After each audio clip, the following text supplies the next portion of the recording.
It's been 3 months since I bought the Sony RX100 Mark VII.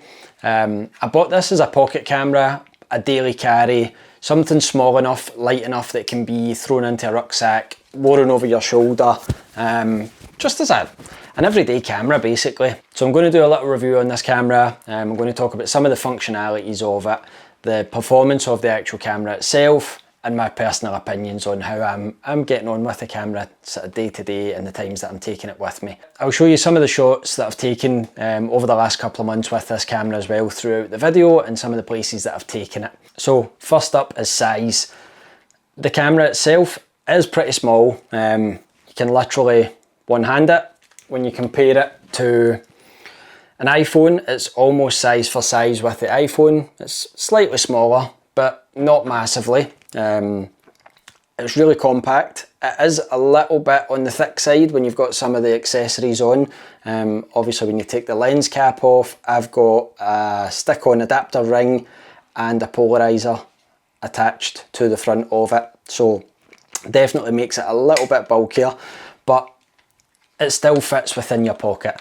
It's still an easy carry. There's no real weight to this camera. It's light enough to carry about on the shoulder strap all day long. If you're out and about on holiday, if you're out and about day to day, there's literally nothing to stop you having this over your shoulder. You won't even notice that it's there. So for me, functionality wise, this camera had to tick a few boxes. First off was the size, to make sure it was compact enough to carry about day to day, which we've covered. This camera is iPhone size almost, so it fits straight in your pocket. Second was that I had to shoot in full manual mode. I wanted something that I can have control over all of the settings without just relying on its auto mode, which there's absolutely nothing wrong with. However, for me, coming from the mirrorless bodies that I use, I wanted to have something that I still had full control over. So this camera does shoot, or does allow you to shoot in full manual mode. And it also had to have a reasonable focal length on it. I don't want to be worrying about changing lenses. I don't want to be overpacking because I want my 70-200 or I want the 16-35 on it. Now, I wasn't expecting this camera to be on par with the main bodies that I use, the main Sony bodies that I use. So for my photography and videography, I mainly use the Sony a7R5 or the a7 IV. Both very good cameras, both producing really good image quality. It's what I'm filming on just now, and it's what I take 90% of all my photography work on. So I wasn't expecting this camera to compare to those, but I was still looking for something that gave me an image quality that I could still use across my socials for maybe some family photo albums, something like that. So again, I was looking at this camera to tick as many boxes as possible, to be as versatile as possible.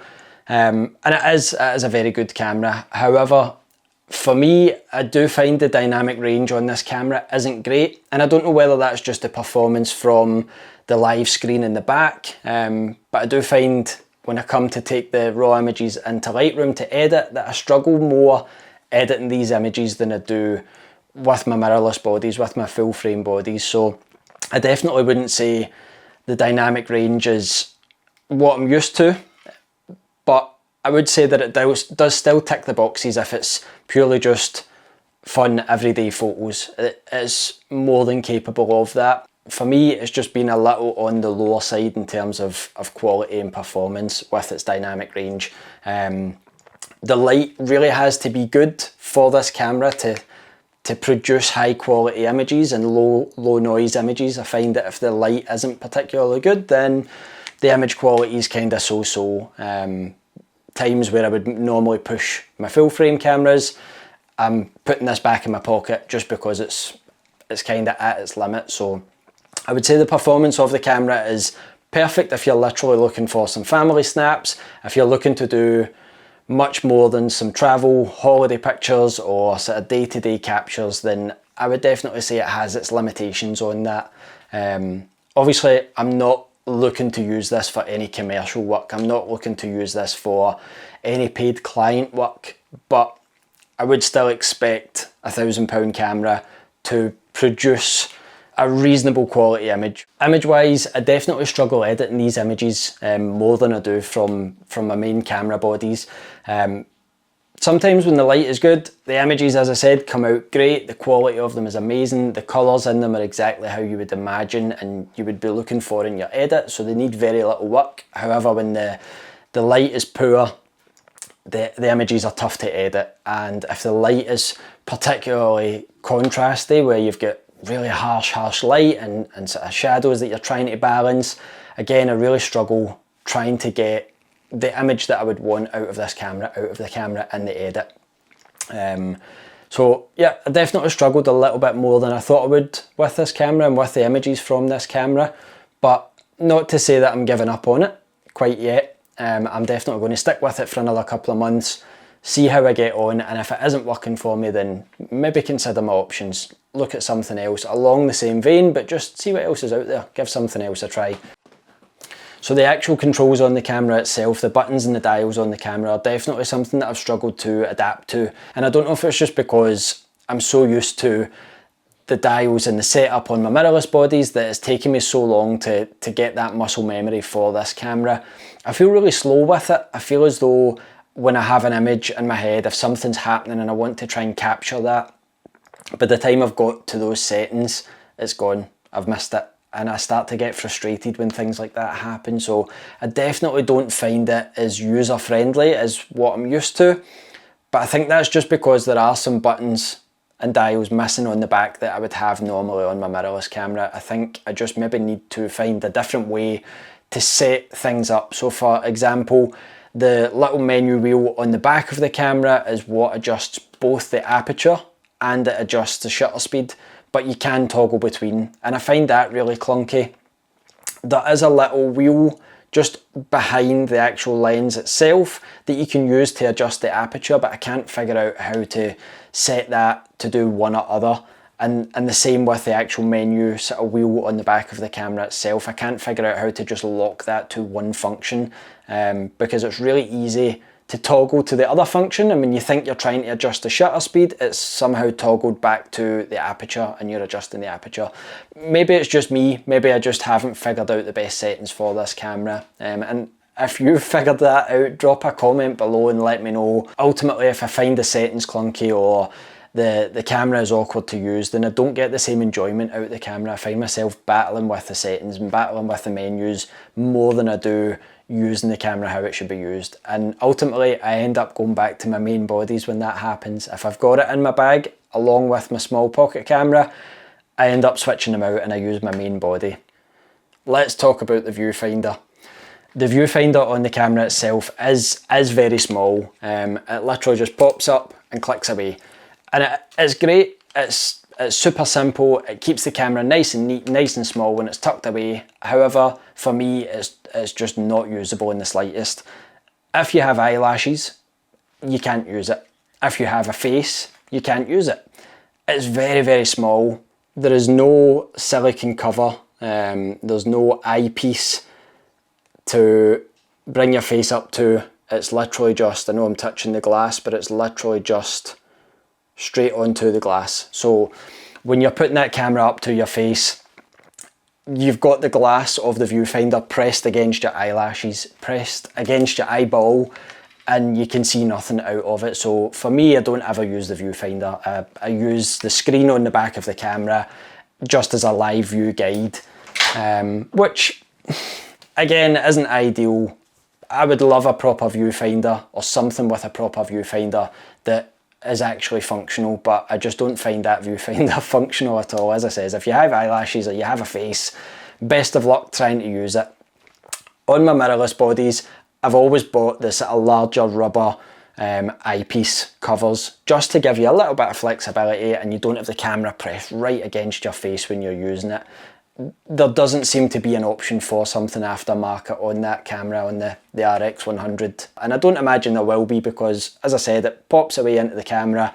It's what helps turn the camera on and off as well. So if you're finished shooting, you can just click the viewfinder away, click the eyepiece away, and the camera will turn itself off. So I highly doubt there's anything out on the market that would allow you to override that option on the body itself. So unfortunately, it's just one of those things. There's got to be a compromise with a compact camera, and the viewfinder seems to be one of those.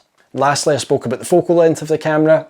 having to have something with a fair bit of versatility was important to me when I was buying a pocket camera. So the 24-200 on this has been great. The 24, although it's not a full frame camera, 24mm is still wide enough for your sort of day-to-day street shots or general family holiday photos.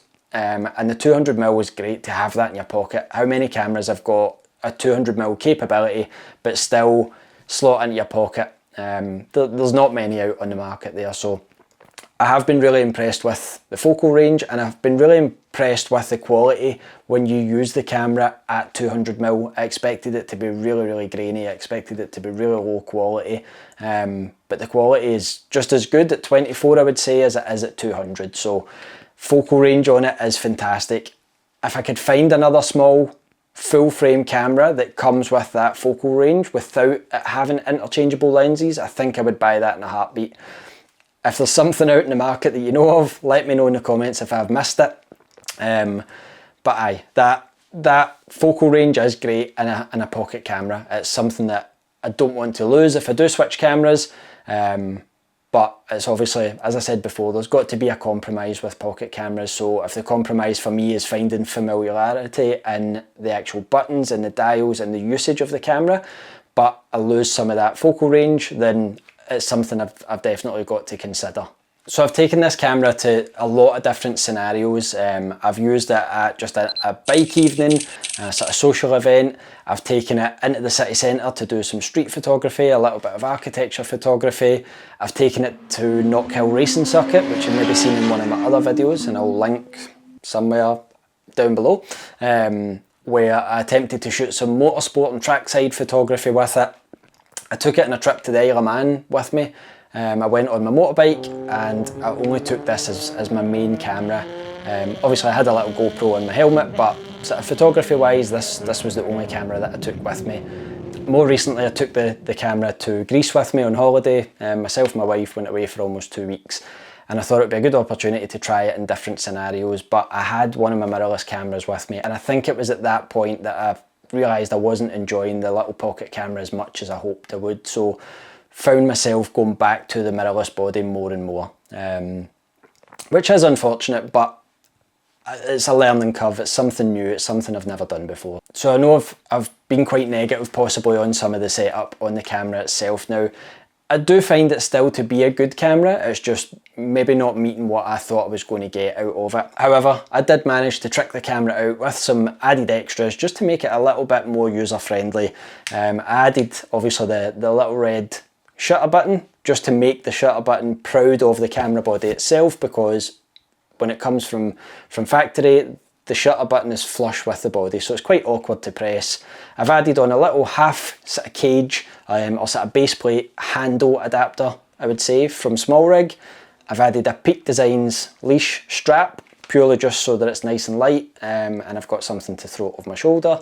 And then I've added obviously the stick-on filter adapter ring, so that I could carry a polarizing filter, which is generally on all of my lenses, all of my cameras will have a polarizer on. It just helps bring that richness back into the image itself. So I've tricked it out with some of the sort of goodies that would help, and they definitely have helped. They've made the camera a lot more usable, but unfortunately there's some things that I just can't change about the actual camera itself. So ultimately, as I said in the initial video, this camera was bought purely just for a bit of fun. It was bought to bring the love back to taking pictures when I'm out and about day to day, or if I'm away on holiday and I don't want to lug a big camera with me.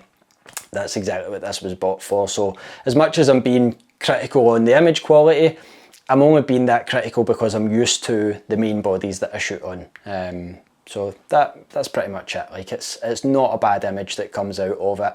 For me, it's just missing a little bit of quality. But that probably comes with it being a 7-year-old camera. I think somebody said it in one of my other videos, there's iPhones out there producing the same quality of image. For me, I don't get the enjoyment using my phone for photography that some people do. I see my phone as a phone, I see it as a tool for my business, for emails, for communication, for social media. For me, I just don't enjoy using my phone for photography. So I want a camera that's dedicated just to photographs or to video. So we'll see how things go over the next couple of months. I'm going to stick with it. and if it isn't working out, then I'm going to look possibly to swap it for something else. So just to quickly recap, the RX100 Mark VII does tick the 3 boxes that I was originally looking for in a pocket camera. It ticks the box of size and lightweight, sort of compact body. It ticks the box of performance, where I needed something that could still shoot in manual, it could shoot in RAW, and it could produce a sort of high quality image, which it does, but it does struggle at certain times, certain light conditions, so maybe not 100% on that one.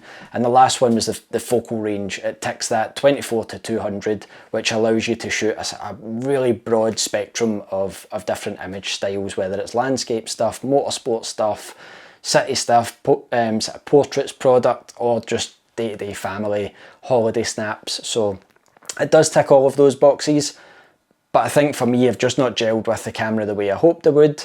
I've struggled to adapt to the different sort of buttons and dials on the back of the camera and find it a little bit clunky to use sometimes.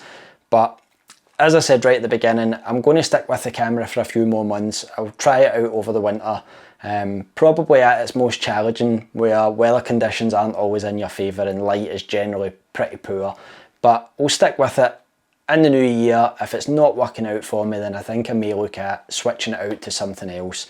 If that means maybe going back to a full frame, small bodied camera with interchangeable lenses, I might look at that in a smaller rucksack so that I can't overpack and I can only maybe take 2 lenses with me.